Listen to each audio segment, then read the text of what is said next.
ಈಗ ಏನಾಗಿದೆ ಅಂದ್ರೆ ಮುಖ್ಯವಾಗಿ ಹ್ಮ್ ಈಗ ನೋಡಿ, ಇಸ್ರೇಲ್ ಮತ್ತೆ ಅಮೆರಿಕಾದು ಈಗ ಏಕ ಗುರಿ ಇಲ್ಲ ಇಬ್ರದ್ದು. ಹ್ಮ್ ಈಗ ಕೋರ್ಸ್ ಏನಿದೆ ಯುದ್ಧದ್ದು, ಹ್ಮ್ ಅದೇನೆ ಕವಲುದಾರಿ ಆಗ್ಬಿಟ್ಟಿದೆ. ಹ್ಮ್ ಅವ್ರೊಂದ್ ರೀತಿ ಇವ್ರೊಂದ್ ರೀತಿ ಬಿಹೇವ್ ಮಾಡೋದು. ಹ್ಮ್ ಈಗ ಇಷ್ಟೆಲ್ಲ ಹೇಳ್ತಾ ಇದ್ದಾರಲ್ಲ ಟ್ರಂಪ್, ನಾವು 48 ಗಂಟೆ ಮುಂಚೆ ಕೊಟ್ವಿ, 5 ದಿನ ಮಾಡಿದ್ವಿ, ಆಮೇಲೆ 10 ದಿನ ಮಾಡಿದ್ವಿ, ಅದು ನಾಳೆ ರಾತ್ರಿ ಇಲ್ಲಿ ಟೈಮು, ನಾಡಿದ್ ಬೆಳಗ್ಗೆ ಅಮೆರಿಕ ಟೈಮ್ ನಲ್ಲಿ ಮುಗ್ದೋಗತ್ತೆ.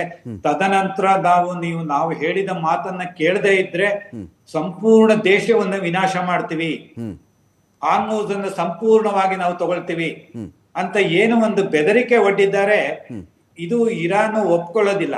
ಈಗ ಫೈನ್ ಸರ್. ನೋಡಿ, ನಿಮ್ಗೆ ಗೊತ್ತಿರಬಹುದು, ಹ್ಮ್ ಈಗ ನಾನ್ ಕರೆಯೋದು ಇಸ್ಲಾಮಾಬಾದ್ ಅಕಾರ್ಡ್ ಅಂತ. ಹ್ಮ್ ಈಗ ಲಿಬಿಯಾ, ಈಜಿಪ್ಟ್ ಮತ್ತೆ ಪಾಕಿಸ್ತಾನ ನೆಲೆಯಲ್ಲಿ ಏನು ಒಂದು ಮೀಟಿಂಗ್ ಮಾಡಿದ್ರು ಒಂದು 2 ದಿವಸ ಹ್ಮ್ ಕಳೆದ ವಾರ.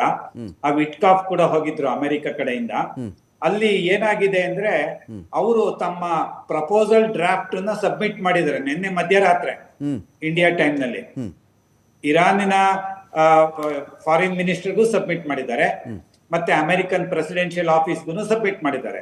ಅದರಲ್ಲಿ ಏನಿದೆ ಅಂದ್ರೆ 45 ದಿನದ ಗಡುವು ನೀಡಬೇಕು, ಹ್ಮ್ ಯುದ್ಧ ವಿರಾಮವನ್ನ ತದನಂತರ ಘೋಷಿಸಬೇಕು ಹ್ಮ್ ಅಂತ ಮಾತ್ರ ಅದರಲ್ಲಿ ಪ್ರಪೋಸಲ್ ಇದೆ. ಓಕೆ ಅದಕ್ಕೆ ಅಮೆರಿಕ ಏನು ರಿಯಾಕ್ಟ್ ಮಾಡಿಲ್ಲ. ರಿಯಾಕ್ಟ್ ನಾವು ಮಾಡಿದ್ದಾರೆ ಅಂತ ತಗೊಂಡು ಹೇಳಬೇಕು ಅಂತ ಅಂದ್ರೆ, ಹ್ಮ್ ಇದು ಟ್ರಂಪ್ ಹೇಳಿರೋ ಪ್ರಕಾರ ಇನ್ನು 48 ಗಂಟೆ ಒಳಗೆ, ಅಂದ್ರೆ ಈಗಿನಿಂದ ಇನ್ನು 24 ಗಂಟೆ ಒಳಗಡೆ ಹ್ಮ್ ನಾವು ನಿಮ್ಮ ದೇಶವನ್ನ ಸಂಪೂರ್ಣವಾಗಿ ನಾಶ ಮಾಡ್ತೀವಿ ಅಂತ ಹೇಳಿದ್ದಾರೆ. ಓಕೆ ಒಂದು, ಹ್ಮ್ ನಾವು ಈ ಪ್ರಪೋಸಲ್ ಏನ್ ಕೊಟ್ಟಿದ್ದಾರೆ, ಹ್ಮ್ ಅದು ಏನೋ by chance Pakistan happen to be the venue, hmm ಅವ್ರದ್ದೇನಂತ ಮೇಜರ್ ರೋಲ್ ಇಲ್ಲ ಅದು. ಏಕೆ ಇರಾನ್ ಅವ್ರನ್ನ ಒಪ್ಕೊಂಡ್ರು ಅಂದ್ರೆ, ಪಾಕಿಸ್ತಾನ ಜೊತೆ ಸುಮಾರು 300ಕ್ಕೂ ಹೆಚ್ಚು ಕಿಲೋಮೀಟರ್ ಅವ್ರ ಬಾರ್ಡರ್ ನ ಶೇರ್ ಮಾಡ್ಕೊಳ್ತಾರೆ. ಕರೆಕ್ಟ್. ಅಮೆರಿಕ ಯಾತಕ್ಕೆ ಒಪ್ಕೊಂಡ್ರು ಪಾಕಿಸ್ತಾನ್ ಪ್ರಪೋಸ್ ಮಾಡಿದ್ದು ಅಂದ್ರೆ, ಅಮೆರಿಕಾಗೆ ಈಗ ಇರಾನ್ಗೆ ಅಟ್ಯಾಕ್ ಮಾಡೋದಕ್ಕೆ ಪಾಕಿಸ್ತಾನ ನೆಲೆಯಿಂದ ತುಂಬಾ ಹತ್ರ ಆಗತ್ತೆ.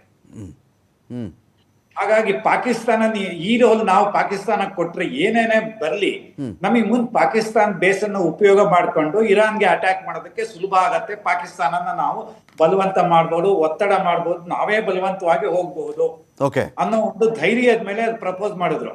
ಹಾಗಾಗಿ ಪಾಕಿಸ್ತಾನಕ್ಕೆ ಏನೋ ಒಂದು ಜೂಟ ಕಿರೀಟ ಬಂತು ಅಷ್ಟೇನೆ, ಮತ್ತೇನು ಹೆಚ್ಚಿಲ್ಲ. ಫೈನ್ ಸರ್, ಮಾತಾಡ್ತೀನಿ ಸರ್. 45 ದಿನ ನಾನು ಮತ್ತೆ ಮಾತಾಡ್ತೀನಿ ಸರ್. ಇಟ್ಕೊಳ್ಳಿ. ಹ್ಮ್ ಹ್ಮ್ ಇರಾನ್, ಅಮೆರಿಕ ಈ ರೀತಿ ಅದನ್ನ ರಿಯಾಕ್ಟ್ ಮಾಡಿದ್ರೆ, ಇರಾನ್ ಯಾವ ರೀತಿ ರಿಯಾಕ್ಟ್ ಮಾಡಿದ್ದಾರೆ ಅಂದ್ರೆ, ನಮ್ಗೆ ಇದು ಸಮ್ಮತಿ ಇಲ್ಲ, ಅಮೆರಿಕ ಪೂರ್ಣ ಇಲ್ಲಿಂದ ತಮ್ಮ ನೆಲೆಯನ್ನ ವಾಪಸ್ ತಗೊಂಡು ಹೋಗ್ಬೇಕು, ಪೂರ್ತಿ ಮಧ್ಯಪ್ರಾಚ್ಯದಿಂದ. ಹೌದು. ಹ್ಮ್ ಹೋರ್ಮೋಜು ತತ್ಕ್ಷಣ 48 ಗಂಟೆನಲ್ಲಿ ಅದು ಓಪನ್ ಮಾಡೋದಕ್ಕೆ ಸಾಧ್ಯ ಇಲ್ಲ. ನಮ್ಮಂತೆ ನಾವು ಮೊದಲೇ ನಿರ್ಣಯ ಕೊಂಡಂತೆ ಅದು ಮುಚ್ಚಿಯೇ ಇರುತ್ತದೆ ಅಂತ ಹೇಳಿದ್ದಾರೆ. ಓಕೆ. ಹೀಗಿರುವಾಗ ಈಗ ನಾವು ಆ 45 ದಿನ ಈ ಮೆಮೊರಾಂಡಮ್ ಆಫ್ ಅಂಡರ್ಸ್ಟ್ಯಾಂಡಿಂಗ್ ಅಂತ ಅವ್ರು ಮಾಡಿರೋದು, MOU ಏನು ಅಗ್ರಿಮೆಂಟ್ ಅಲ್ಲ ಅದು, ಪ್ರಪೋಸಲ್ ಡ್ರಾಫ್ಟ್ ಕೊಟ್ಟಿರೋದು. ಒಂದು ಮೆಮೊರಾಂಡಮ್ ಅಗ್ರಿಮೆಂಟ್ ಮಾಡ್ಕೊಳ್ಳಿ ಅಂತಾನೆ ಅಫಿಷಿಯಲ್ಸ್ ಎರಡು ದೇಶದವರು, ಅಮೆರಿಕ ಮತ್ತು ಇರಾನ್ನವರು. ಇಸ್ರೇಲ್ನವ್ರು ಸೇರ್ತಾರೋ ಇಲ್ಲೋ ಗೊತ್ತಿಲ್ಲ, ಬಹುಶಃ ಸೇರೋದಿಲ್ಲ.